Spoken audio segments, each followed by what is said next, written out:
بہت زمانے پہلے بھمبور کی سرزمین پر اس کی محبت چھین لی گئی۔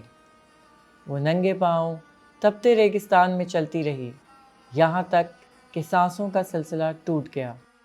روایت ہے کہ جاتے جاتے اس نے اس دھرتی کو بددعا دی، جس کی وجہ سے یہ سرزمین اپنا وجود کھو بیٹھی۔ یہ ہندو قوم کی بچی تھی، اور وہ جب پیدا ہوتی ہے تو ہندو قوم کے جو بڑے بڑے ہوتے ہیں وہ اپنا اس کو سندھی میں تو ہم لوگ بولتے ہیں پوتھی جیسا فال کہتے ہیں کہ اس کا بھوشیہ بتاؤ کیا چیز ہے۔ تو ان لوگوں نے اس کے بھوشیہ کا جانا، تو بھوشیہ بتانے والے نے بتایا کہ اس کا لیکھ جو ہے کہ مسلمان کے ساتھ لکھا ہوا ہے، وہ ہندو تھے۔ تو اس کے باپ نے اس کو مارنے کی کوشش کی، تو اس کی ماں نے کہا اس کو مارو نہیں، اس کو ایسا کرو آپ اس کے حصے کی ملکت جو ہے اس کو پیٹی میں ڈالو۔ ایسی پیٹی بنائی، صندوق، اس میں اس کو ڈالو، اس کو بھی زندہ اس میں ڈال دو، پھر دریا میں چھوڑ دو۔ اگر اس کی زندگی ہوگی تو بچ جائے گی، نہیں تو وہ مر جائے گی۔ دریا کے بہاؤ نے جب وہ صندوق آگے پہنچایا تو ایک غریب دھوبی کے ہاتھ لگا، جس نے اس بچی کو اپنی بیٹی بنا کر پالا۔ اس نے بچی کا نام سسی رکھا۔ ادھر مکران کے شہزادے پنو نے جب سسی کے حسن و جمال کے چرچے سنے تو بھمبور کا رخ کیا۔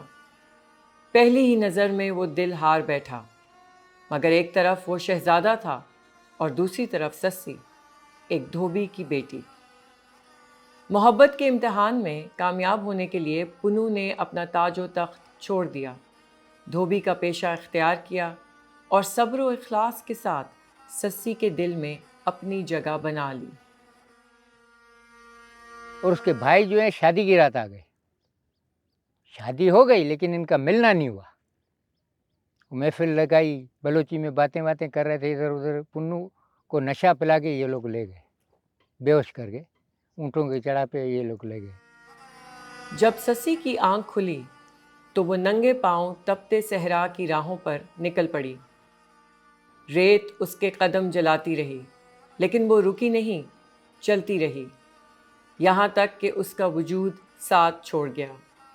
آخری سانس لیتے ہوئے اس نے دھرتی کو بددعا دی کہ اس کے دریا سوکھ جائیں، اس کی زمین دھنس جائے اور اس کے باسی ہمیشہ دربدری کے سفر میں بھٹکتے رہیں۔ صدیوں کے گزر جانے کے بعد بھی ڈیلٹا ڈوب رہا ہے۔ نمک نے زرخیز کھیتوں کو نگل لیا، سمندر نے بستیاں اپنے اندر سمیٹ لیں۔ علم و عادات کی زبان میں اسے ماحولیاتی تبدیلی کہا جاتا ہے، مگر یہاں کے لوگوں کے نزدیک یہ وہی دھرتی ہے جو آج بھی ان کے ساتھ مل کر سوگ مناتی ہے۔ نام مجھو خطو، گھر وارو اسماعیل، اتنے اسی رہوں تا جدوں یہ اساں گام آئے۔ پو اسی دریا جو دھندو کریوں تا، سانو کدے مچھی کدے کھکھلو کوکو بیٹو جڈیوں، پتے میں اللہ جو شکر ہے 9 ڈی نہیں اللہ روزی دے تو پانچے روزی میں کھایو خوش سے بیٹھا ہوں۔ 1833 کی ایک سروے ہے، یہ میروں کا دور تھا ٹالپوروں کا سن میں، تو اس ٹائم میں ڈیلٹا کوئی 13,000 اسکوائر کلومیٹر پر پھیلا ہوا تھا۔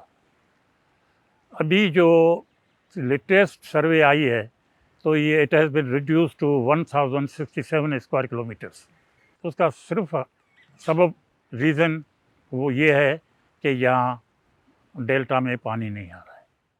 اتنے دریا کھادو، زمین ویندی رہی بیجی بھی، پانی پانی تھیو، تنگ سے اسی مجبور، پو اچی ہتے بیٹھا ہوں۔ ہتے منا سندھا 15 سال کھن تھی جان۔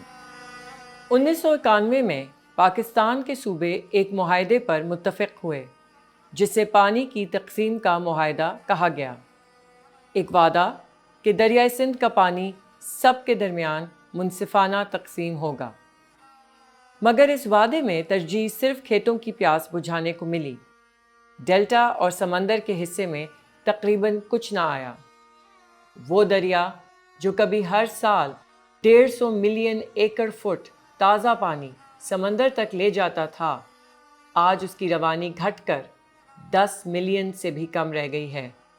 بند اور بیراجوں نے صرف پانی ہی نہیں روکا، بلکہ اس کی وہ زرخیز مٹی بھی قید کر لی جو ڈیلٹا کی سانس تھی، اس کی زندگی کا لہو تھی۔ یوں کمزور پڑتی ہوئی سرزمین پر ماحولیاتی تبدیلی کا بوجھ اور بھی بھاری ہو گیا۔ یہ کہنا درست ہے کہ معاہدے نے ماحولیاتی تبدیلی پیدا نہیں کی، مگر ڈیلٹا کو پیاسا رکھ کر اس زمین سے اس کی فطری ڈھال چھین لی، اور یوں ڈھلنے کا ایک امتحان بقا کی کڑی آزمائش میں بدل گیا۔ اب تو یہ عالم ہے کہ کچھ سالوں میں تو یہ 1 ملین ایکڑ فٹ سے بھی کم پانی آ رہا ہے۔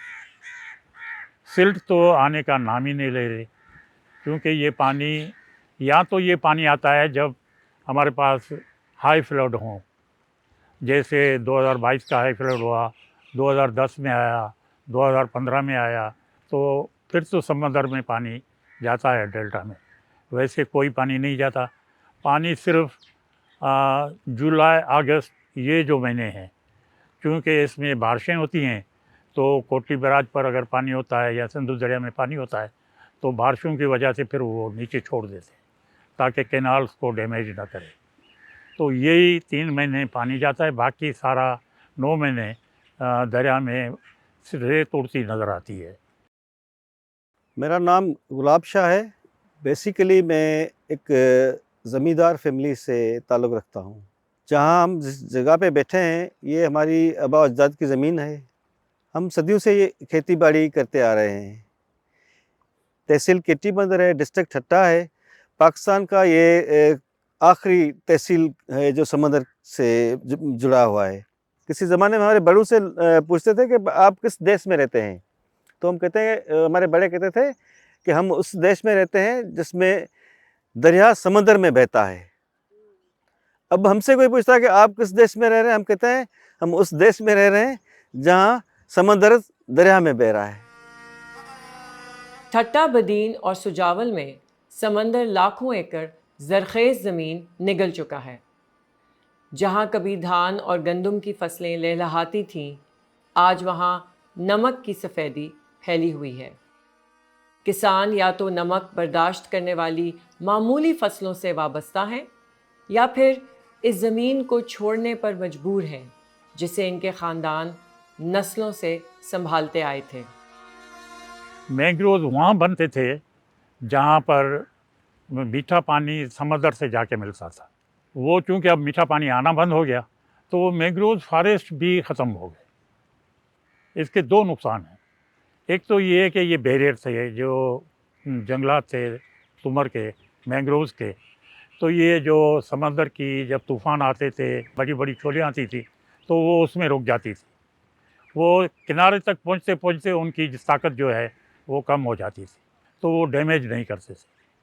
دوسرا یہ کہ جہاں تمر کے یا مینگروز کے فارسٹ ہیں وہاں مچھلی جو ہے وہ بریڈ کرتی تھی۔ اب چونکہ وہ نرسری بھی ختم ہو گئی تو ہمارے پاس وہ مچھلی بھی ختم ہو گئی۔ زندگیوں کے چراغ بجھنے لگے ہیں۔ کبھی ہریالی سے لہلہاتے کھیت اب کسانوں کی آنکھوں کے سامنے نمک کی سفیدی میں ڈھک گئے ہیں۔ جب کشتیاں ساحل پر بیکار پڑ گئیں اور زمین بنجر ہو گئی تو خاندان اپنی جڑوں سے اکھڑ کر کراچی کے ساحلی علاقوں، ابراہیم حیدری، ریڑھی گوٹ اور ہاکس بے کی بستیوں میں آ کر بس گئے۔ وہ باوقار لوگ جو کبھی دریا اور مٹی کے ساتھ جڑے تھے، آج اپنی روایات اور روزگار کو موجوں کے ساتھ بہتا ہوا دیکھ رہے ہیں۔